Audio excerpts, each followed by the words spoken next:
monde, c'est Cynthia, j'espère que vous allez bien. Je vais commencer en vous souhaitant bonne année 2016. C'est un peu pour ça que je me suis dit qu'il fallait que je vous fasse une vidéo pendant mes vacances pour vous souhaiter une bonne année, pour vous souhaiter beaucoup de santé, beaucoup de paix, la paix de l'esprit et la paix du cœur aussi, le bien-être. Je vous souhaite de vous choisir, je vous souhaite de développer l'amour de soi en 2016, je vous souhaite d'être bien avec vous. Puis de goûter au bonheur, de juste être bien avec soi-même. Je pense que c'est ça qui est le plus important. La santé et le bien-être, c'est la base de tout. Le reste, normalement, ça suit avec le cours de la vie. Donc, bonne année tout le monde. Merci d'être encore là après autant de temps. On est le 12 janvier 2016. Déjà 12 jours de passé dans la nouvelle année. Donc, c'est ça. Je vais vous parler un petit peu des fameuses résolutions et du temps des fêtes et de la motivation en général. Je ne sais pas quelle sorte de temps des fêtes vous avez passé. Moi, c'est la deuxième année consécutive que je me laisse aller un peu. Je lâche prise. J'essaie de voir jusqu'à quel point j'ai vraiment changé mes habitudes, que je suis capable de ne pas retomber dans les mêmes panneaux des mauvais choix et puis de plus être capable de se relever après, parce que c'est souvent ça qui arrive dans un processus de perte de poids, c'est que des fois à un moment donné on perd la motivation, puis là on décide de se faire plaisir, puis de commencer à manger des trucs qu'on ne se laisse pas aller à manger pendant qu'on est dans la discipline de la perte de poids, puis là on a une petite glissade vers c'est-à-dire qu'on n'est plus capable de revenir aux bonnes habitudes. L'année passée, à Noël, je m'étais fait vraiment peur parce que je m'étais dit, bon, c'est Noël, moi aussi j'ai le droit de fêter comme tout le monde, je vais lâcher prise, je vais arrêter de calculer un peu, je vais me faire plaisir, comme tout le monde, là, je vais être à la table des fêtes. Je vais en manger du sucre à la crème puis des trucs que je ne mangerais pas normalement. Finalement, en revenant chez nous dans mes petites habitudes après Noël, j'avais été capable de me remettre dans le droit chemin. Donc, j'ai décidé de me faire confiance encore cette année puis de me dire, OK, je me laisse aller à ce qui se présentera, puis sans faire de gros abus. Je vais vivre ce que j'ai à vivre, je vais profiter du temps des fêtes, je vais débarquer un peu de la discipline. Puis il fallait que je le fasse aussi parce que je me rends compte que la discipline que je m'impose, tu sais, avec l'école, le travail autonome, l'alimentation et tout ça, c'est un peu extrême mon affaire. Je suis trop dans la discipline, puis là, tu vois, cette année, au temps des fêtes, là, je me suis vraiment laissée aller, là, mais genre lâcher lousse un peu. Je pense juste à ma soirée du 24 décembre puis du 31 décembre, puis wouhou! Party! Je me suis vraiment laissée aller, j'ai bouffé comme une grosse cochonne, excusez l'expression, mais c'est vraiment ça. Puis en plus, j'étais chez ma fille dans le temps des fêtes, puis elle était partie chez son père.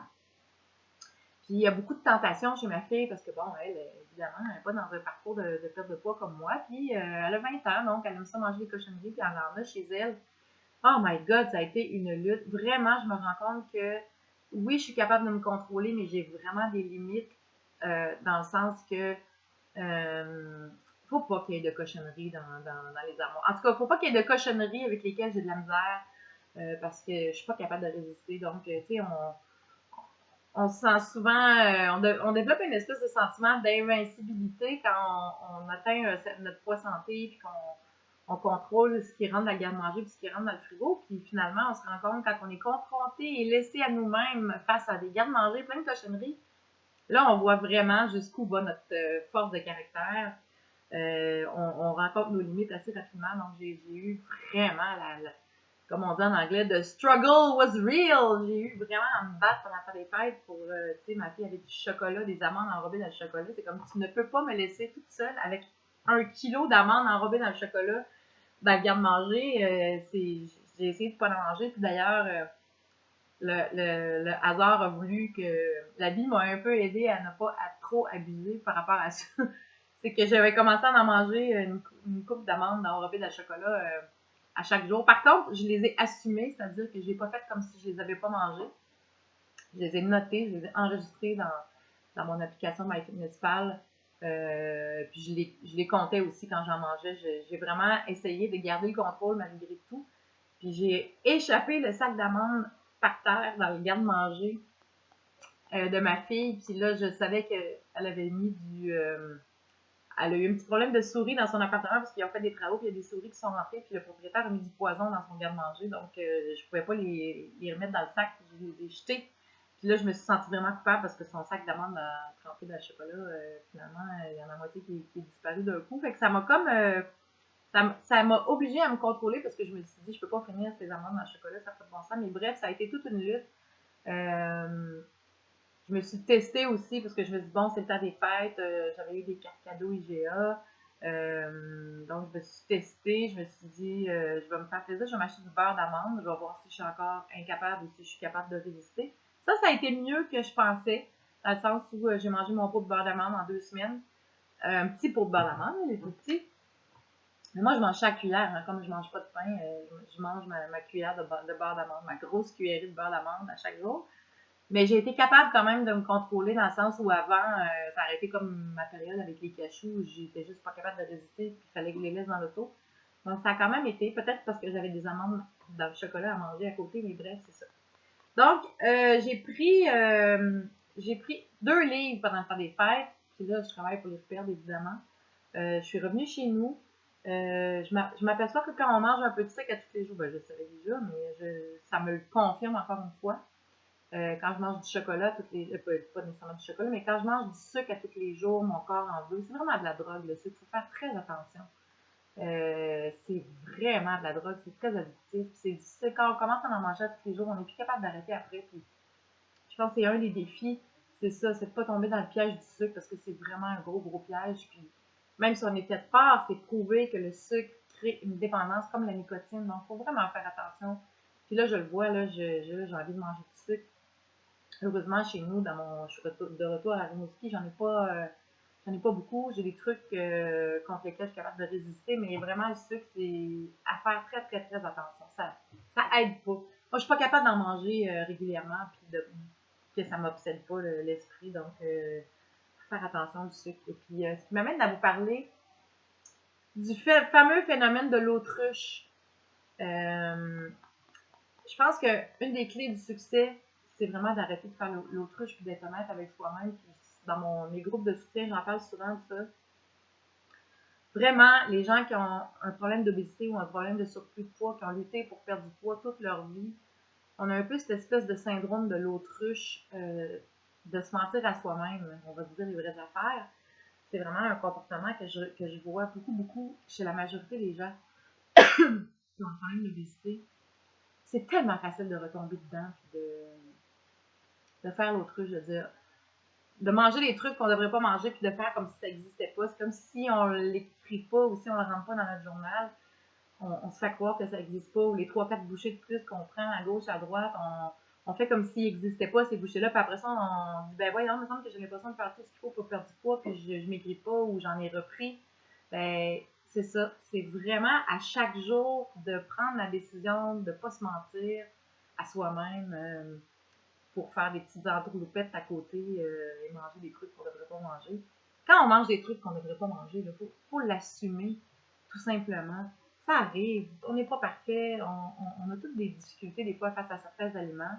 Puis si on en mange, ben coudonc, on l'a mangé, c'est pas la fin du monde. Puis il faut pas se dire, ah, puis tant pis, j'ai gâché ma journée. Puis se laisser tomber parce que c'est là où on commence à glisser, c'est quand on commence à faire l'autruche puis à se dire, ah, j'ai scrappé ma journée, j'ai mangé ça, fait que tant pis, maintenant je vais manger ça, j'ai déjà gâché ma journée. C'est vraiment là où on commence à retourner vers ses anciennes habitudes. Faut pas se laisser faire. Puis quand on a vraiment le goût de quelque chose, on peut se le permettre si on est capable de ne pas se laisser glisser dans les mauvaises habitudes. Puis on se fait plaisir, puis on l'assume, puis c'est tout. Je veux dire, on est des êtres humains. Manger, c'est un plaisir. Puis c'est pas un plaisir juste pour nous qui avons des problèmes de poids et qui essayons de maigrir. C'est un plaisir pour tout le monde.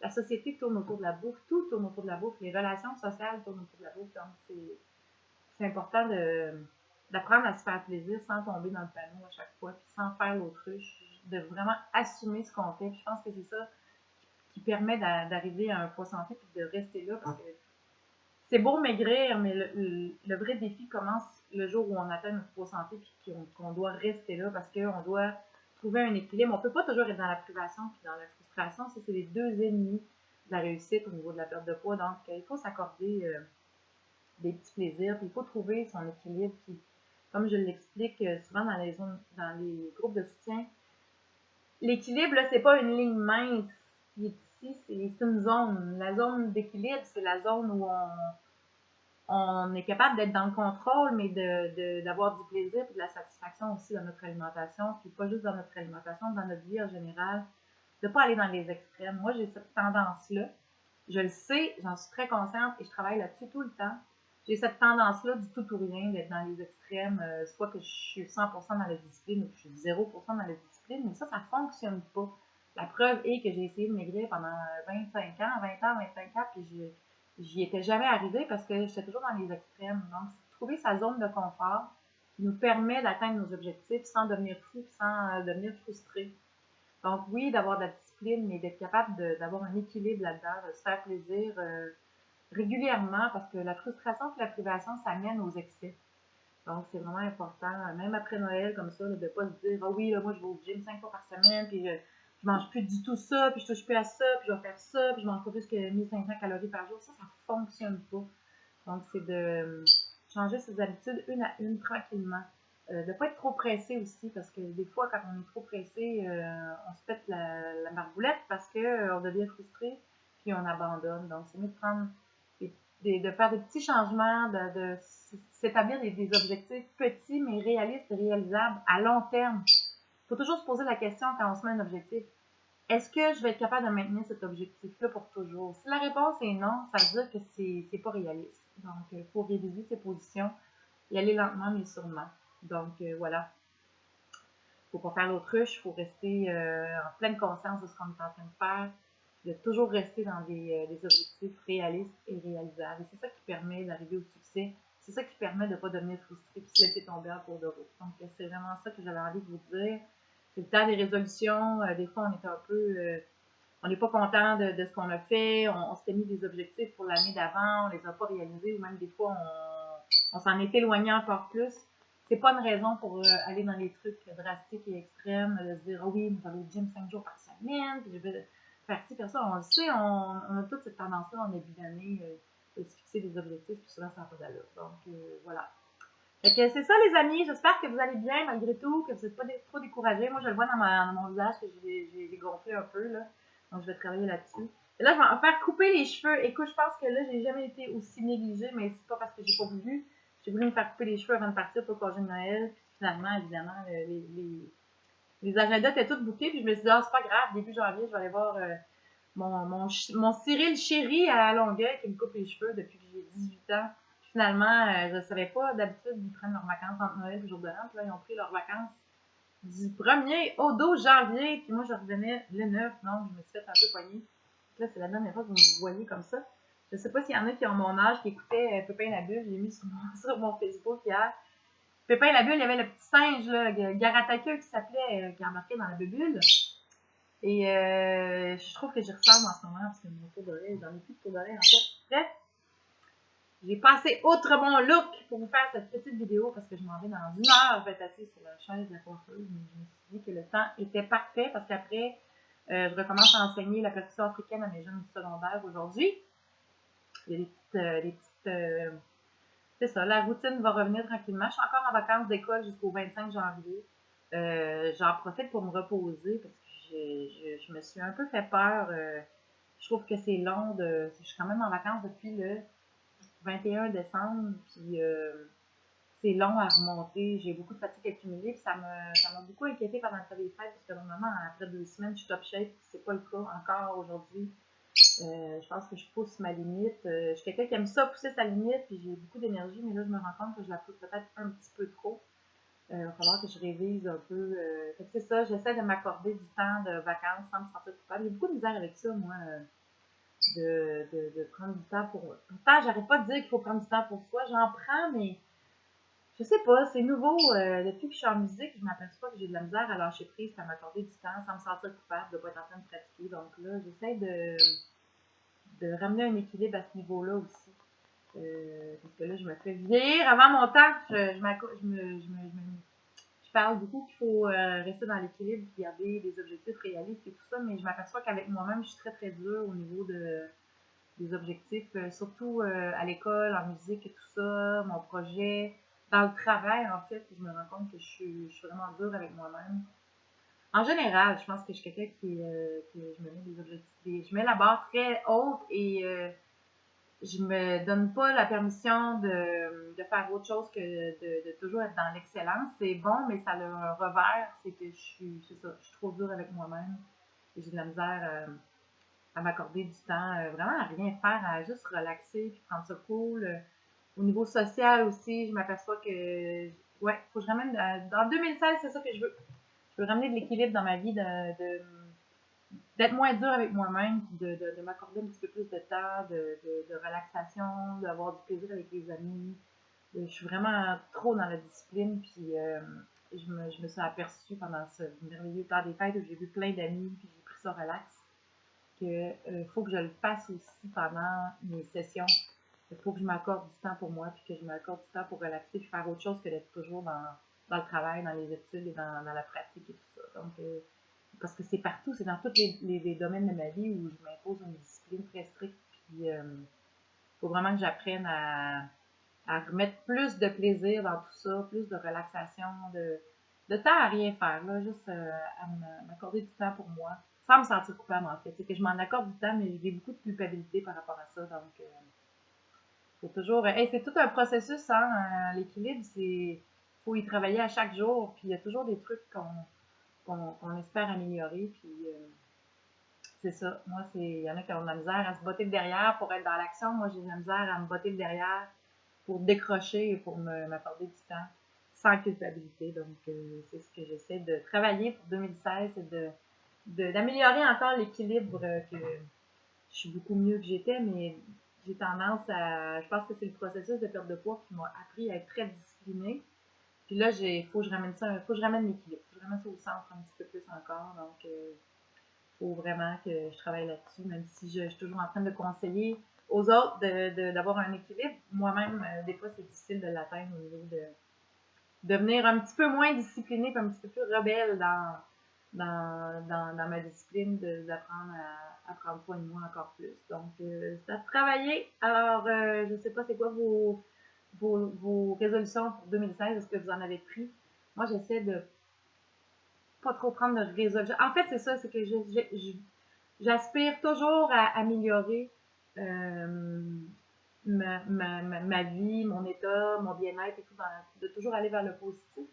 Mais j'essaie vraiment, parce que je suis une personne excessive de nature, donc ma mère me l'a dit toute ma vie que je suis une personne excessive, donc j'essaie de travailler ça et de ramener un peu, d'améliorer l'équilibre en fait, parce que mon équilibre est beaucoup mieux que ce qu'il était avant, mais j'essaie de toujours améliorer ça, donc peut-être de pas se donner des résolutions trop extrêmes, mais d'apprendre à être équilibré. Donc c'est ce que j'aspire pour 2016 et c'est ce que je vous souhaite aussi. Alors, je vous laisse là-dessus. C'est déjà 18 minutes que je parle, fidèle à moi-même et mes longues vidéos. J'espère pouvoir reprendre mes matchs le matin. Là, tu vois, aujourd'hui, on a un petit ressenti de moins 25. C'est moins tentant d'y aller. Mais j'y vais tranquillement aussi. Je suis très consciente de mon niveau de fatigue actuel. Puis en même temps, je suis très consciente que ça me ferait du bien d'aller marcher. Mais c'est ça, je réinstalle ça tranquillement. Hier, j'ai passé la journée à faire à manger, faire du petit ménage dans mes affaires. Et puis, je me dis, il me reste encore une dizaine de jours de vacances, de semi-vacances. Donc, je réintègre l'activité tranquillement à ma routine. Puis ça va venir bien assez vite, la discipline, puis l'espèce de régime militaire là, que je connais quand je suis à l'école à temps plein. Donc, je prends mon temps pour retourner dans le bain de la discipline extrême. Alors, j'espère que vous en faites autant et que votre début d'année se passe super bien, que vous avez un beau congé, que vous avez eu le temps de voir vos amis, votre famille, et puis que l'année démarre du bon pied. Alors, bonne année encore tout le monde. Puis, je ne sais pas quand est-ce que je vais faire ma prochaine vidéo, mais je vais essayer d'en faire régulièrement, sans avoir un horaire trop strict, sans me commettre à une discipline absolue. Je vais essayer d'être là le plus souvent possible et puis j'espère que vous allez continuer de me suivre. Alors, bonne année tout le monde, je vous embrasse. Merci d'être là. Bye!